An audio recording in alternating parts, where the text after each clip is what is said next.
Nova York, 1934. Há 15 anos que Gabrielle Chanel é aqui uma autêntica vedeta. O seu estilo vanguardista e a sua vida amorosa fascinam os americanos. Para eles, ela é a personificação perfeita do chic francês. O que a história esqueceu é que durante o mesmo período, uma jovem e implacável estilista ameaçou seriamente o seu domínio da cena da moda. Quando pela primeira vez na história a revista Time colocou uma estilista de moda na capa, é para exibir Elsa Schiaparelli, a grande rival de Chanel. A revista fala de gênio, de uma desenhadora mais ousada e original do que todos os seus contemporâneos. Schiaparelli was a name we don't know very much anymore, but in the 1930s she was the most famous dress designer in the world. She lived in Paris. She worked on the Place Vendôme. She had the world at her feet.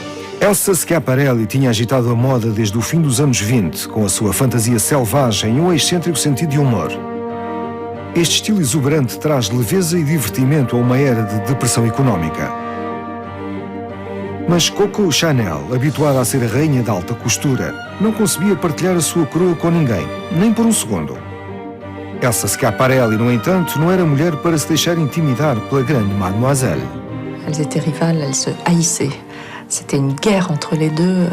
C'est vraiment un enjeu de pouvoir, et ce sont des femmes de pouvoir.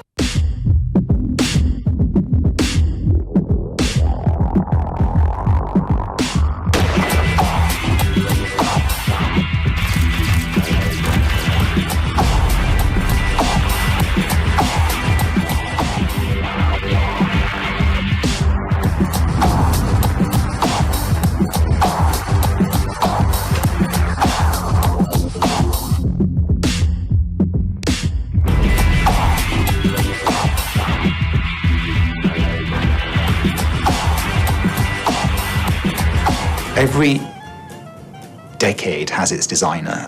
For the 20s, it was Chanel, and for the 30s, it was Schiaparelli. And I think what was incredible about both women and what made them such great successes was that they were able to reflect the spirit of the times in their fashions.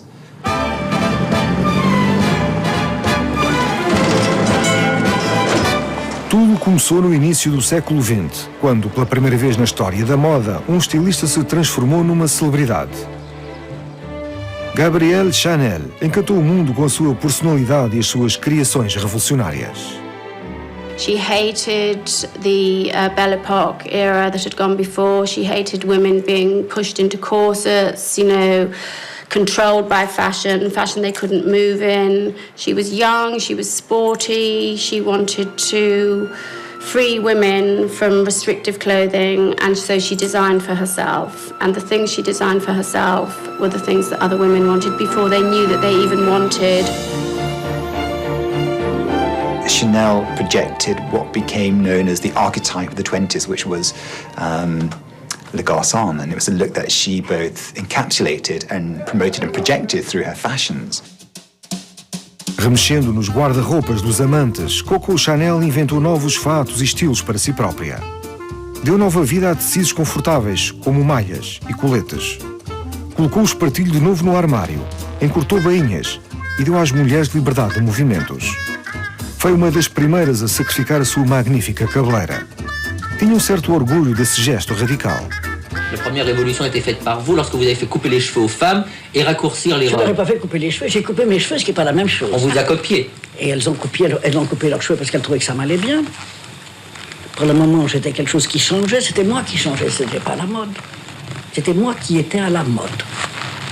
Bien entendu, mais alors... Si je coupais mes cheveux, on coupait les cheveux.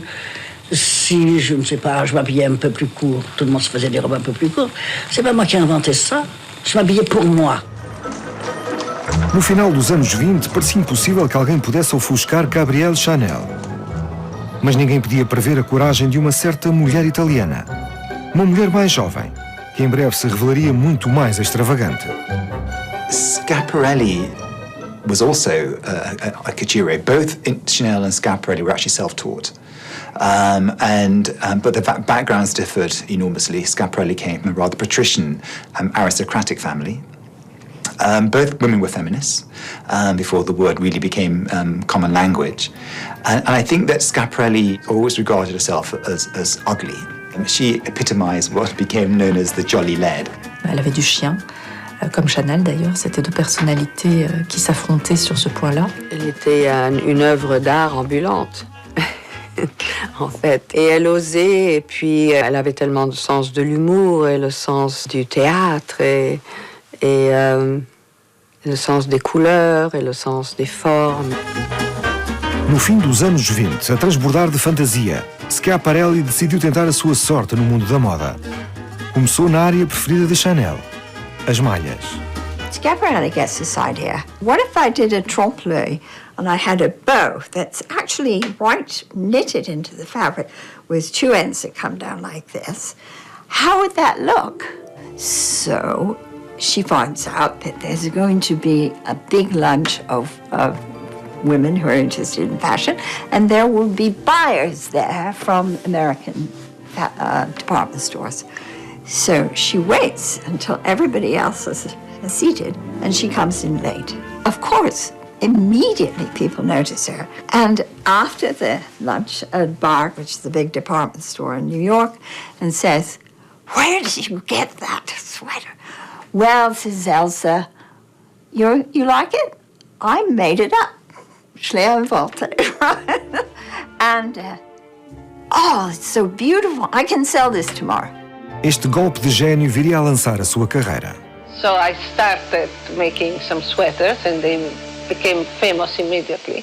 They were bought immediately by America, by Macy, who put a tremendous order, about 40 sweaters and 40 skirts, which I made in a week without knowing how to make them because I had no idea about couture at all when I started. Well, now, with that background, how do you account for your success? I don't know. Probably it was timing. Probably it was a feeling of giving to the women what they needed in that moment. It was a complete change of what for everything else. It was new. Nos Estados Unidos e em França, todas as mulheres queriam uma blusa Schiaparelli. Esta febre praticamente ofuscou a loucura do ano anterior pelo pequeno vestido preto de Chanel. A Vogue tinha dado ao vestido a alcunha de Ford, porque tal como o carro, toda a gente queria um. Foi dos seus maiores sucessos. The little black dress, which comes to define the independent women of the 1920s and the Jazz Age, is the most remarkable act in fashion. In fashion history, really, to me, the little black dress is completely profound because it takes the sorrow of so many women, because at this point in history, when you think of the hundreds and hundreds of thousands of men who had died in the First World War and the funerals that must have, covered Western Europe, and black then becomes identified with courage and with independence, and that is a remarkable thing for fashion to do. O Ford tornou-se imediatamente um clássico. A jovem Elsa viu ali uma grande oportunidade para tentar ter sucesso. Conseguiu surpreender, propondo a sua própria versão. De cette même robe dépliée, sans fil ni aiguille, même si vous n'avez pas des doigts de fée, vous pourrez en 2 temps et 3 mouvements confectionner une robe du soir tout à fait dans la ligne. Os voos de Schiaparelli começaram a irritar Chanel. O grande fosso socioeconómico que as separava ainda alimentava mais a sua rivalidade nascente. Chanel enviait probablement la position aristocratique de Schiaparelli. Schiaparelli avait un certain dédain, mais probablement une certaine admiration pour cette femme qui s'était faite toute seule. Embora não o soubessem, Elsa Schiaparelli e Gabrielle Chanel partilhavam uma ferida comum, uma infância traumática que moldou os seus destinos. Coco Chanel a une enfance absolument tragique parce que c'est vraiment une tragédie en plusieurs actes, si je puis dire. Elle a vu sa mère réellement souffrir, agoniser, cracher du sang. Elle est morte de tuberculose. I think it's likely that the little Chanel children were alone with their mother's dead body because their father was always on the run, had always abandoned them while he was, working as a peddler. Then her father finally returned and abandoned Chanel and her sisters at the local orphanage, at the convent. Chanel est arrivée à Aubazine et les grilles se sont refermées à jamais sur son père, puisqu'elle ne le reverrait de sa vie. Et ça, c'est terrible. Cet abandon-là, je crois que toute sa vie n'a pas suffi pour le colmater, pour le venger. Et je crois qu'elle travaillait, si vous voulez, à la séduction pour une femme qui ne serait jamais abandonnée. Foi durante aqueles anos no orfanato que o rigoroso sentido estético de Chanel começou a tomar forma. C'est là qu'elle a commencé à avoir cette idée du beau qu'il a toujours suivie.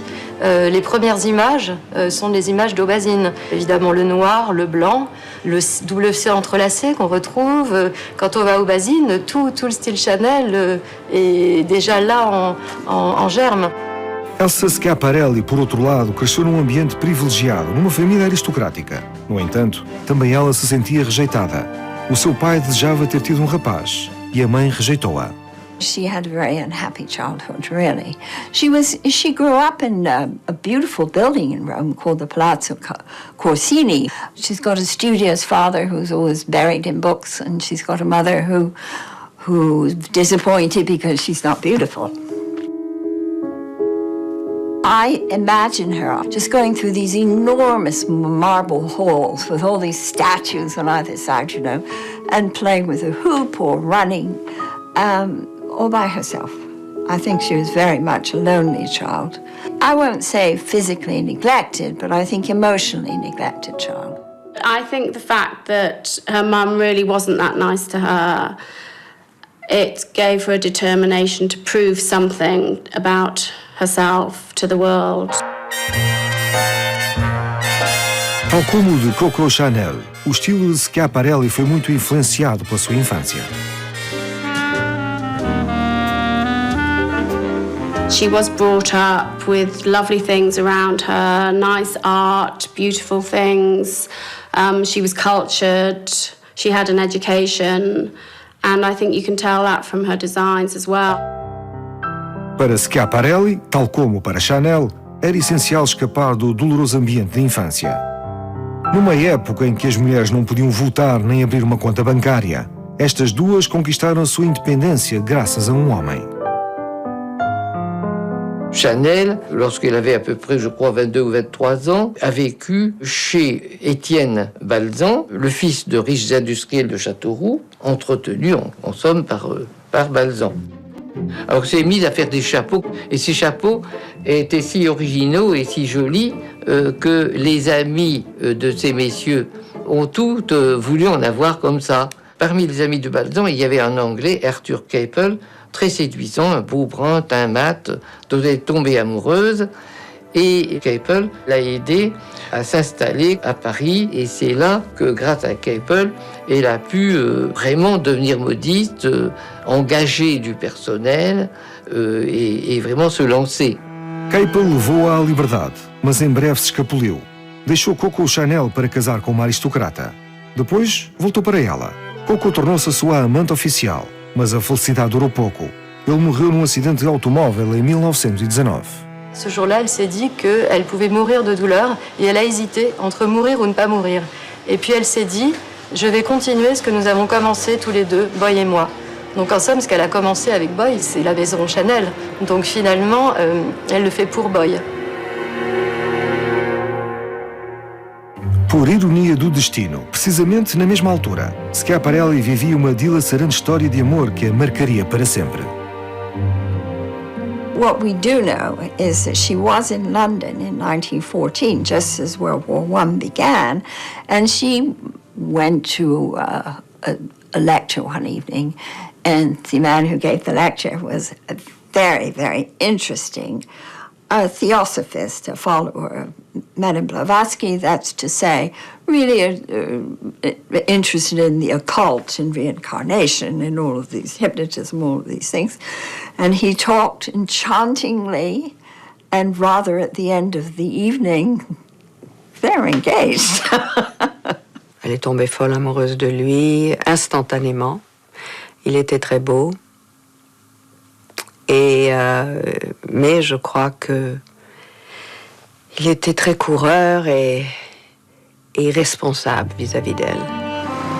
Os recém-casados instalaram-se nos Estados Unidos. Tiveram uma filha, mas havia problemas no seio do casal. No início dos anos 20, Elsa Schiaparelli estava só. A sua paixão deixou-a com uma filha e sem dinheiro. Foi um trauma que nunca esqueceria. Je crois qu'elle a tellement souffert qu'elle l'a éliminé de sa vie. Schiaparelli, when her marriage dissolved and her father died at the same time, she made a vow to never marry again, that she would always be dependent just on herself. Chanel, órfã do seu grande amor, e Schiaparelli, recém-divorciada. Escolheram ambas a liberdade e a independência. Esta experiência comum devia tê-las aproximado, mas serviu apenas para espicaçar ainda mais o seu espírito competitivo.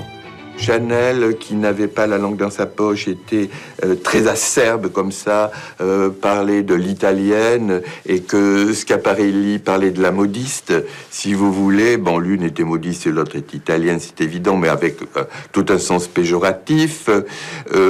Mais voilà, ça alimente un peu les choses, ça alimente un peu, ça crée le buzz, si vous voulez, parisien de l'époque.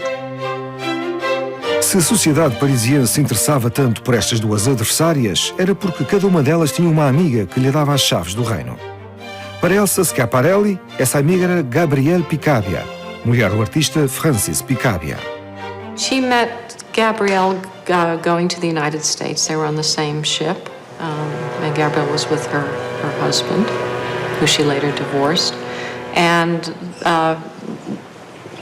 they sort of helped one another along because they both were later on with unhappy marriages and had been abandoned by their husbands. Após o divórcio, Elsa estava falida e tinha a filha doente. Gabrielle Picabia, também separada do marido, sugeriu-lhe que fosse morar com ela em Paris. Além de a ajudar, Gabrielle abriu-lhe as portas da comunidade artística da cidade.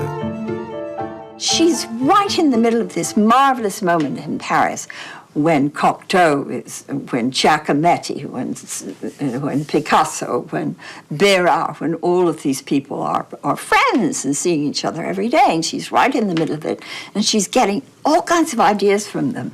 No mesmo pequeno mundo, Coco Chanel tinha acabado de conhecer Misia Serres, a mulher do artista José Maria Serres. Misia foi a musa de toda uma geração de artistas. Misia, c'est une femme dévoreuse d'art, dévoreuse de personnages, facilement admiratrice de ce qui est différent. Et évidemment, sa rencontre avec Gabrielle Chanel fait une espèce de coup de foudre dont elle ne s'est jamais départie. Et c'est une amitié de toute une vie. Oui, Misia Serres est sans doute une de celles qui a les passe-partout de cette société. Elle a vraiment un tel carnet d'adresses, elle a une telle aura lorsque Chanel la rencontre qu'elle peut tout décoder, elle peut ouvrir toutes les portes.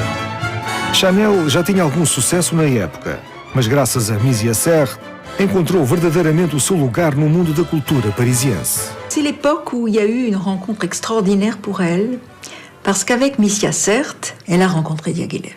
C'est-à-dire les ballets russes, c'était l'entrée des artistes. Quand Diaghilev est arrivé à Paris, à son hôtel, on lui annonce qu'une jeune femme voulait le voir. Il descend et Chanel lui dit qu'elle lui apporte le chèque nécessaire à la reprise du Sacre du Printemps à une condition, le secret. C'était une histoire inouïe. Et ça a été pour Chanel le début de tout. Parce qu'alors elle est devenue l'intime de Picasso, de tous ceux qui travaillaient au ballet russe, de Satie, de Cocteau. Parce que c'était les créateurs. Et que c'est la seule chose qui l'a intéressée de sa vie. Proporcionando secretamente assistência financeira a artistas, a jovem Mademoiselle arranjou uma família. E até um irmão, Jean Cocteau. Mademoiselle Chanel, Coco Chanel, qui était à l'époque, je l'ai rencontrée à l'hôtel Murray chez Madame José Maria Serres. Et alors, elle était une petite personne silencieuse. Maintenant, elle est très éloquente et personne ne raconte mieux qu'elle son siècle. Mais elle était silencieuse, elle écoutait. Elle avait une tête de cygne noire, elle avait l'œil des cygnes. Et elle se préparait à être la reine de la mode. Cocteau seria um amigo para a vida. Desenhou para ela e escreveu sobre ela. E depois pediu-lhe que colaborasse nos seus espetáculos, que eram frequentados pela elite cultural vanguardista da época. Je dois dire que le point culminant de cette collaboration, c'est le Train Bleu, où là sont réunies les grandes figures du XXe siècle, à travers ce ballet. Cocteau est là, Chanel est là, le rideau de scène de Picasso, les décors cubistes de Laurence, Darius Milhaud au niveau de la musique, voilà. Mais ce qui est génial, c'est quand Cocteau demande à Chanel de faire les costumes, elle ne fait pas des costumes, vous comprenez. Elle adapte d'une certaine façon les idées de sa collection, et ça c'est important. Chaque artiste va travailler sur ce qu'il produit sur le moment de la production du spectacle. Et tout ça mis ensemble fait quand même une œuvre absolument majeure. Embora Cocteau fosse dos amigos mais íntimos de Chanel, não deixava de se sentir fascinado pela criatividade da sua rival. Schiaparelli était à la mode à un certain moment, dans les années 30. Elle était perçue comme quelqu'un qu'il fallait fréquenter, qu'il fallait voir. Donc, Cocteau était là, a rendu compte de son travail dans la presse et évidemment l'a mené à produire des œuvres avec elle. Schiaparelli entregou lápis a Jean Cocteau e juntos imaginaram desenhos que deixariam uma marca indelével na moda.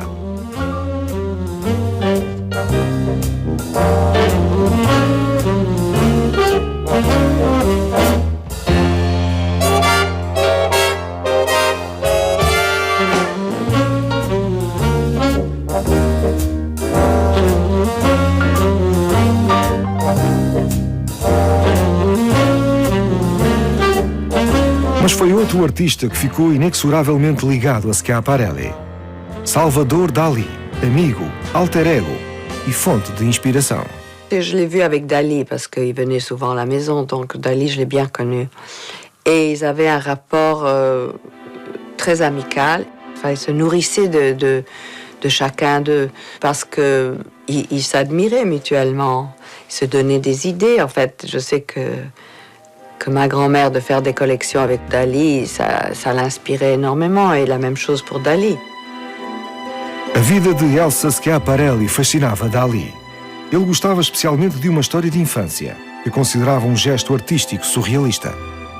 Elle se trouvait laide, donc elle imaginait comme ça déjà qu'elle pourrait avoir des fleurs qui lui pousseraient des oreilles et du nez, donc elle s'est plantée des graines. Elle a failli en mourir étouffée, mais elle imaginait comme ça déjà. Donc déjà, ça montre son esprit totalement artiste et surréaliste. Fascinado, Dali homenageou Elsa, criando a Mulher com Cabeça de Flores. Depois, ambos se inspiraram nas figuras surrealistas desse quadro, criando o Vestido das Lágrimas, com as suas tiras imaginárias de tecido rasgado. Là, Dali agit et inspire Schiaparelli, même sur la forme du corps. Voilà. Ça, c'est très intéressant. Là, il y a une vraie histoire vraiment assez extraordinaire. Donc là, il y a une collaboration, je crois, assez unique dans l'histoire de la mode et de l'art. Durante o mesmo período, Schiaparelli, inspirada por uma das fotografias de Dali, pediu-lhe que desenhasse uma lagosta num vestido de noite. Esta insinuação erótica foi vista em todo o mundo quando Wallis Simpson, a duquesa de Windsor, posou com o vestido para a Vogue poucos meses após a abdicação do marido. Para Chanel, que tinha a duquesa por uma das suas melhores clientes, foi uma facada nas costas.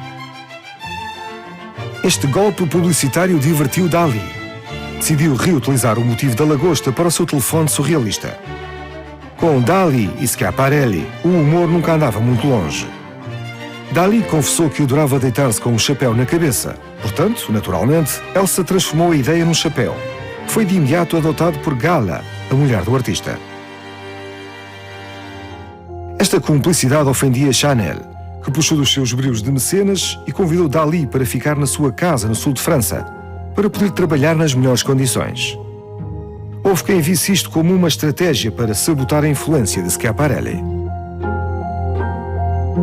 Chanel, she was working with Stravinsky, with Picasso. She was absolutely central to the modernism of the 1920s and was celebrated as such. Then Schiaparelli comes along and she's the one that is collaborating with Dali, Cocteau's, and I think that Chanel was furious with jealousy. I think that that threat as being seen as central to the artistic community in Paris was deeply wounding to her. Mas não se tratava apenas de egos ofendidos. Uma parceria com um artista consagrado podia levar ao jackpot, ser a rainha do Café Society, o jet set da época.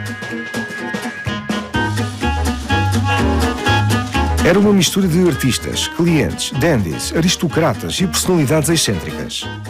Este pequeno grupo de elites organizava festas e espetaculares bailes de máscaras. Artistas da moda criavam os cenários e os melhores costureiros da época desenhavam os figurinos. Il faut trouver toujours de nouveaux créateurs, toujours de nouveaux talents.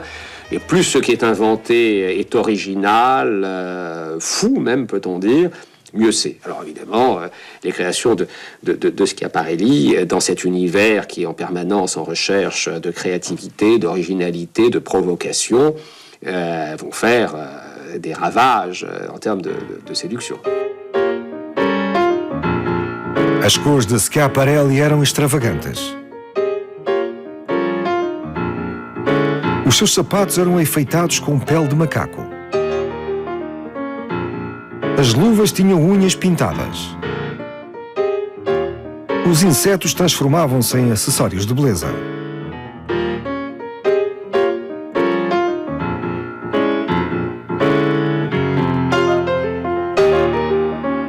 Os vestidos eram adornados com caricaturas.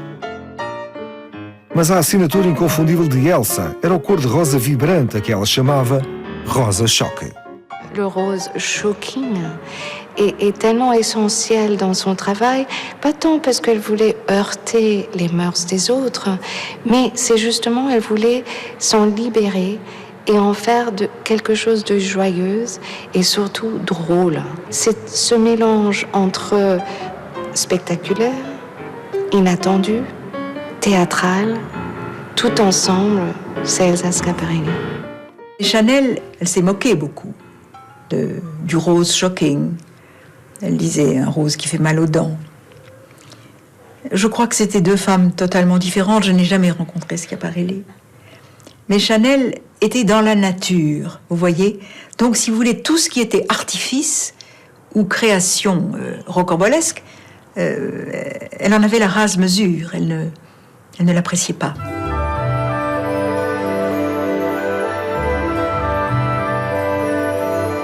A fim de competir com Schiaparelli e seduzir as mulheres do Café Society, Chanel ultrapassou a sua lendária sobriedade e desenhou vestidos de noite ligeiramente mais excêntricos.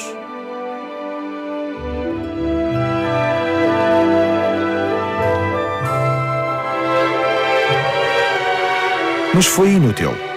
Cada vez mais clientes regulares de Chanel se tornavam clientes da casa Schiaparelli. Coco Chanel était perturbée par ma grand-mère. Prenait trop de place et elle était trop originale et elle était une artiste, tandis qu'elle n'était pas... Elle était fantastique, Coco Chanel, elle avait un talent fou, je trouve. Mais elle n'était pas une artiste.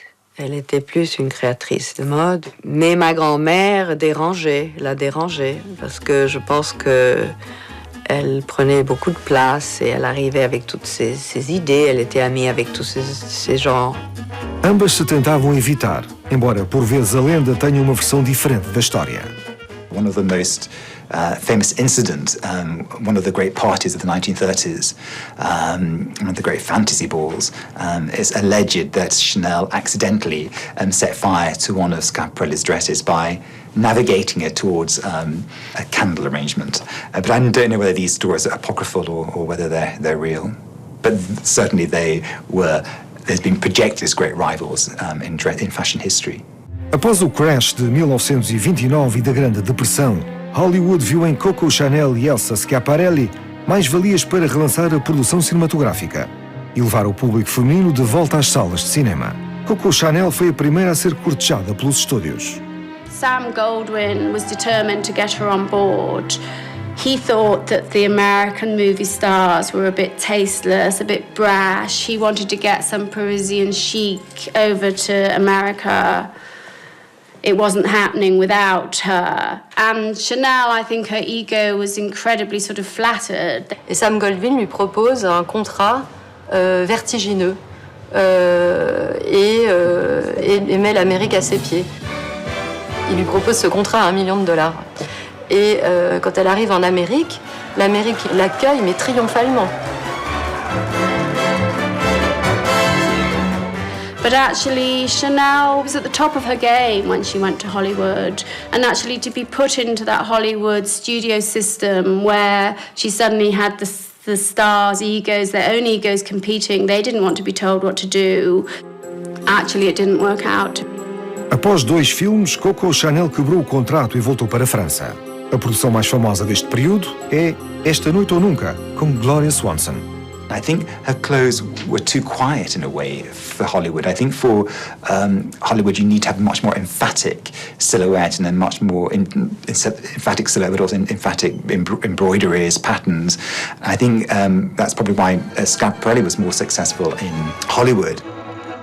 Schiaparelli did better in Hollywood because there were a couple of huge movie stars who her tailored power dressing, as you sort of would call it, suited perfectly. Joan Crawford, she dressed absolutely perfectly with big shoulders and sort of narrow hips, that sort of boyish thing. And Greta Garbo, she dressed. It sort of fitted into that 1930s, those Hollywood movies of the women looking like that. Naquele tempo, até Mae West, a escandalosa sex symbol, exigia ser vestida por Schiaparelli. Mae West was a sort of girl from the deep south, and she'd got bosoms and she'd got hips and she walked with an undulating walk. I mean, that really wasn't Schiaparelli's style at all. She refused to come over from Paris to dress Mae West for the movie, and they said, that's fine, we will send you her torso in a bust we will have made for you, we will ship it to Paris and you can do all the fittings on the bust that we give you. Quando os fatos chegaram a Hollywood, Mae West tinha ganho algum peso, mas fazendo algumas alterações, o sucesso foi enorme. Se os desenhos de Schiaparelli eram mais chamativos do que os de Chanel, isso pode ver-se à visão diametralmente oposta que elas tinham do seu ofício. Chanel aprendeu a cozer no orfanato. Também aprendeu a fazer fardas. Para ela, a moda é trabalho de artesão. Estava constantemente a alterar a sua obra. Chanel manipule, elle triture, elle rectifie, elle retouche, elle déchire, elle reconstruit. Elle a vraiment un rapport avec la matière qui est physique. Les ciseaux, c'était son instrument. Comme un peintre a des pinceaux, elle, c'était les ciseaux. Elle coupait, elle coupait, elle coupait. Elle coupait sur le mannequin, sur le corps, sur le nouveau costume qu'on lui voulait toujours enlever. Il faut toujours enlever, disait-elle. Vous voulez travailler jusqu'au dernier jour? Jusqu'au dernier jour, vous pouvez même dire jusqu'à la dernière nuit. Par peur d'être démodé? Oui, par peur de les démoder. J'enlève tout ce que j'ai mis et que je trouve inutile. Dans quel état sont-elles en ce moment? Seulement en morceaux, monsieur, en morceaux. Et je vous dis la vérité. C'est vrai. C'est vrai, c'est tout à fait vrai. Chanel era capaz de fazer alterações até ao último minuto. Schiaparelli trabalhava de modo muito diferente. A sua coleção era uma obra de arte, uma composição escrita a muitas mãos. Schiaparelli, un moment très important dans son processus de création d'une collection était sa rencontre avec la maison Le Sage, le brodeur Le Sage. C'est-à-dire, elle avait une idée d'un thème, elle partait d'un thème, donc elle voyait Le Sage, donc elle lui donnait ce thème et éventuellement quelques indications, quelques images, quelques visions, et Le Sage interprétait par la broderie ces idées-là. Et à partir de ces broderies se construisait une collection.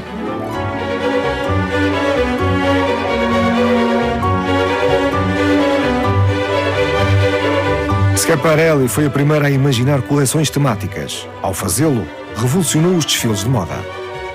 Schiaparelli had these, what would be the first sort of themed catwalk presentations, where she decided on a theme for the collection, and that was the whole thing. She did her circus collection, and she had acrobats, and she had performing monkeys, and she had harlequin costumes, and she had buttons that were designed in the shape of trapeze artists, and she really took the whole thing on board, and I think that was the first time that happened.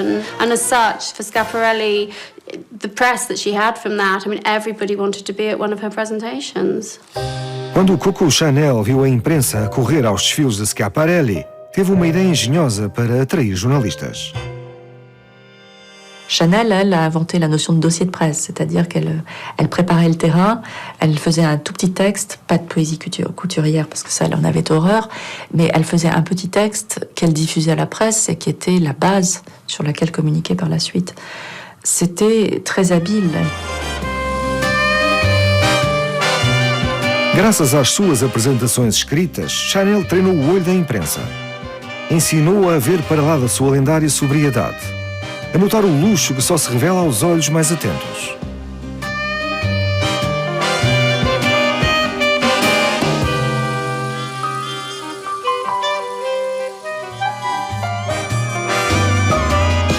Mas o verdadeiro golpe de gênio da grande Mademoiselle foi compreender muito cedo que, para garantir a longevidade da sua casa, precisava de oferecer às mulheres um artigo de luxo que elas pudessem pagar. Decidiu criar uma fragrância à sua imagem. Isto foi de uma ousadia incrível, num tempo em que a costura e a perfumaria eram dois mundos muito separados. Para trabalhar nesse projeto, chamou o perfumista mais famoso da época. Elle demande à Ernest Go un jour d'avoir l'idée d'un parfum qui aurait une odeur de femme. Et il compose 5 échantillons. Elle choisit le 5e parce que c'est son chiffre de chance. Et aussi parce que c'était une évidence pour elle que ce parfum était celui qu'elle avait imaginé. C'était le parfum qu'elle reconnaissait. C'était toujours une affaire d'intuition. Elle a ensuite eu l'idée d'un flacon quasi pharmaceutique, très novateur et révolutionnaire pour l'époque. O nome, Chanel número 5, foi igualmente revolucionário, afirmando claramente o espírito vanguardista de Chanel. Em poucos meses tornou-se a fragrância mais vendida em todo o mundo. Claro que alguns anos depois, a ambiciosa Schiaparelli quis lançar o seu próprio número 5. Para ofuscar Chanel, recorreu ao que eu chamaria um truque de marketing. Schiaparelli, her most famous perfume that was just an instant success and eclipsed everything else, was her perfume that was called Shocking, and it was based on the Mae West torso. She got Leonore Fini, who was a surrealist woman artist, to design the bottle, and I think probably it was quite shocking, and it was an absolute instant bestseller even without advertising. It made her millions. Schiaparelli lançou várias fragrâncias, cada uma num frasco que era em si uma obra de arte, mas nunca igualou o sucesso do número 5. Embora Chanel vencesse a rival na corrida dos cosméticos, foi Schiaparelli quem os críticos elegeram como a grande estilista de moda dos anos 30.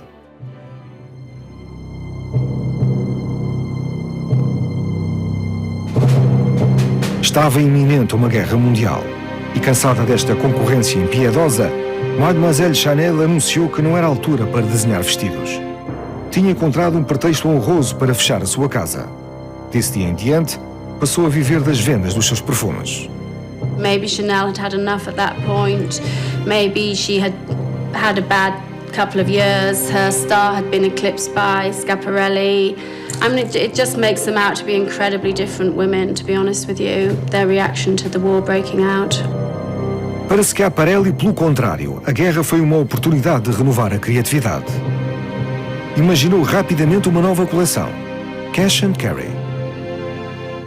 She designed her cash and carry collection, and the idea was that you would have big pockets that would serve as handbags, so you wouldn't need to actually use a handbag during the period. So you could be fashionable, supposedly, despite what was happening in terms of the war. Apesar da sua originalidade, a coleção foi um fracasso. Schiaparelli decidiu mudar-se para os Estados Unidos. It seems have done, worked as a nurse's aide. She worked for French Relief Society in New York and designed, helped organize exhibitions. And I don't know what else she did. I mean, those are the things she talks about in her autobiography. But she didn't actually design at all during the war years. As suas viagens constantes entre a França e a América começaram a interessar os vários serviços secretos. Americans were very suspicious of her. They thought she was going to New York because she was a spy. The British certainly not very happy about the fact that money from the perfume business in Britain is somehow being sent to New York to support her. So you have this amazing situation where everybody's suspicious of her. Os seus laços de amizade com membros do governo de Vichy ensombraram as atividades de Schiaparelli aos olhos da resistência. Quanto a Chanel, estava disposta a fazer tudo para salvar o seu sobrinho, detido pelos alemães, incluindo fraternizar com o inimigo. She meets a German officer who was known to his friends as Spatz, Hans Gunther von Dinklage, who she apparently knew before the war in Paris society. He was gossiped about as being a double agent, both for the British and for the Germans. I think he was a professional spy. I think he probably sold secrets to anybody who would buy them. Anyway, Chanel began to have an affair with him and also begged him to help free her nephew, who by this point had tuberculosis, in a German prisoner of war camp. O amante alemão tinha os conhecimentos necessários para conseguir a libertação do sobrinho de Chanel. Mas tudo tem um preço. Os alemães sabiam da amizade entre Chanel e Winston Churchill. Em 1943, decidiram usar isso em seu proveito. Elle a cru qu'elle avait un rôle à jouer dans l'histoire, qu'elle pouvait, du fait de son amitié avec Churchill, contribuer à une opération de paix séparée entre Walter Schellenberg, chef du contre-espionnage allemand, qui pensait que la guerre était perdue et qui voulait une paix séparée avec les Anglais. Elle a cru qu'elle pouvait servir d'intermédiaire. I think that in Chanel's mind, she was doing something patriotic, that, it was out of her affection for the British and for France, that here she was, going to be acting as a go-between between the Germans and the British, which was an absurd way to see herself. She had no experience in politics or diplomacy, and it was a very, very misguided action, but I don't think that she did it out of any sympathy with the philosophy of the Nazis. Os alemães pediram a Gabrielle Chanel para entregar uma mensagem a Churchill, na esperança de pôr fim à guerra. A operação, mal organizada, não resultou. Mas no final da guerra, a resistência francesa examinou com atenção a relação da estilista com o inimigo. Chanel was questioned by the resistance, but was released pretty quickly. And it seems likely that Churchill intervened on her behalf and said, leave Chanel alone. Em 1945, absolvida graças à intervenção de Churchill, Chanel manteve-se longe das atenções. Afastou-se do mundo da moda. As suas fragrâncias permitiram-lhe viver confortavelmente. Schiaparelli, pelo seu lado, regressou a Paris e quis retomar a carreira no ponto onde a deixara, em 1939. When she left Paris, she was the queen. She comes back and she's been away. She's been having a lovely time. She's been eating. She's been warm. She's been fed. And people have been reduced to bicycles and no heat and no food. And here comes this lady who's been living in America. Would you be polite to her? I don't know that I'd be very happy about it if I'd lived through that. She started off where she had left off when she left Paris. And so she was completely out of step in a way, with what was happening in fashion. Sem a sua entourage de artistas, isolada da sua inspiração, a estilista já não estava harmonizada com os tempos. As mulheres francesas queriam algo novo. Surgiria um homem para satisfazer este desejo. Esse homem ia ofuscar Schiaparelli por completo. Au lendemain de la guerre, Christian Dior révolutionnait la haute couture. On a dit de lui qu'il avait changé la femme. Christian Dior remet au goût du jour avec son fameux New Look, qui est un très old look, mais ça plaît parce qu'on a envie de nouveau de penser ses blessures, mais en rêvant à des choses même inatteignables. C'était une période sans doute un peu trop sérieuse ou un peu plus conservatrice pour Schiaparelli. E este novo visual enfureceu Gabrielle Chanel. Elle avait une espèce d'horreur de Dior et de ce retour des guêpières, de tout ce qu'elle avait finalement exécré et vaincu. Assim, em 1954, ela ousou fazer algo que nunca nenhum estilista tentara antes. Após uma ausência de 14 anos, decidiu relançar a Casa Chanel. Enquanto Paris inteira falava daquele regresso inesperado, mais abaixo, na Place Vendôme, tinha lugar o último desfile de moda de Schiaparelli, a 3 de fevereiro de 1954. No meio da indiferença do público, a Casa Schiaparelli fechou finalmente portas. 2 dias depois, Chanel viveria o seu momento da verdade. There was still a lot of love left for Chanel, and everybody's very excited that she was going to reopen her business, and great anticipation that she came back to do this first show. But her affair with the German soldier during the war had not been good for her publicity. I mean, Paris was furious with her for collaborating with a German. I mean, would be. Foi num ambiente gelado que a grande Mademoiselle apresentou a sua coleção. Simplicidade, sobriedade, preto e branco. Todos os códigos Chanel estavam presentes. Era decididamente contra a corrente. E foi um fiasco. Logo no dia seguinte, e pela primeira vez na sua carreira, Chanel foi arrasada pela crítica.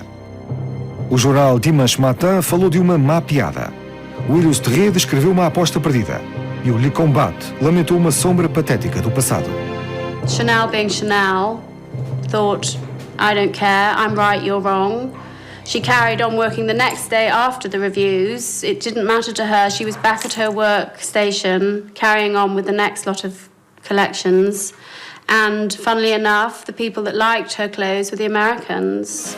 And Vogue, sort of 6 weeks after the shows, did a big spread on her clothes. They said, these are the way forward, this is modern living, American women, this is perfect for them. Perante o entusiasmo americano, os franceses reconheceram o seu erro e o fato Chanel tornou-se um clássico da moda. Este regresso à glória ampliou ainda mais o fracasso de Elsa Schiaparelli. Je suis sûre que ça a été douloureux de fermer la maison de couture. Je pense qu'elle avait beaucoup aimé faire ça.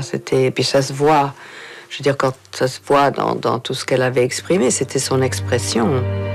Depois de fechar a sua casa, Elsa Schiaparelli passou a viver uma existência muito diferente. Elle nous a accompagnés plus dans notre vie à nous après que...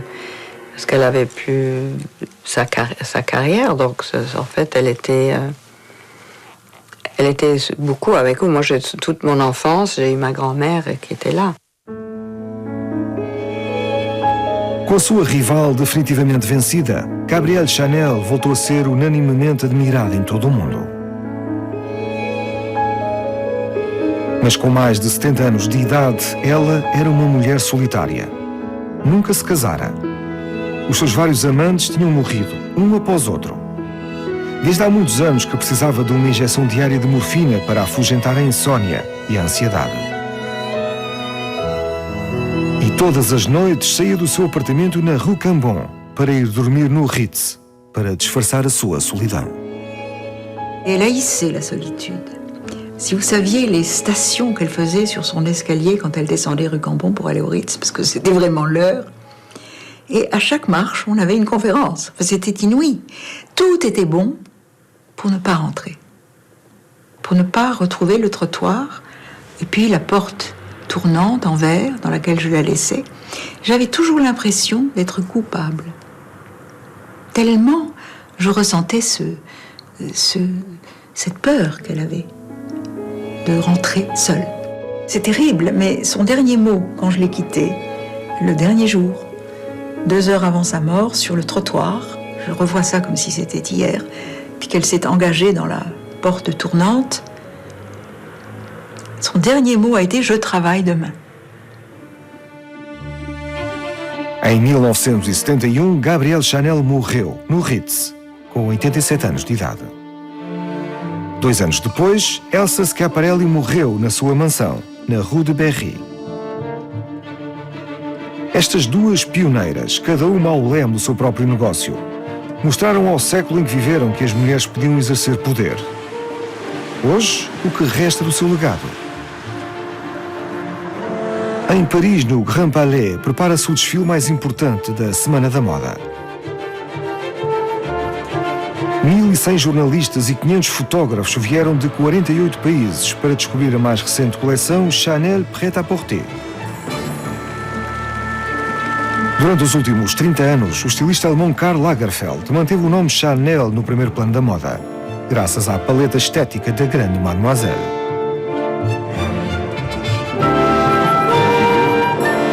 É tão famoso hoje como Coco Chanel era nos seus tempos áureos. C'est quand même des éléments très Chanel, mais qui sont traités comme elle ne l'a jamais fait. Et moi non plus avant. Mais ça fait Chanel. On ne sait pas ce que ça veut dire, mais c'est comme ça. Les autres, ils doivent se torturer pour avoir un ADN de leur maison et lequel c'est pas facile. Tandis que là, il y a un héritage qui fait que c'est pas mal.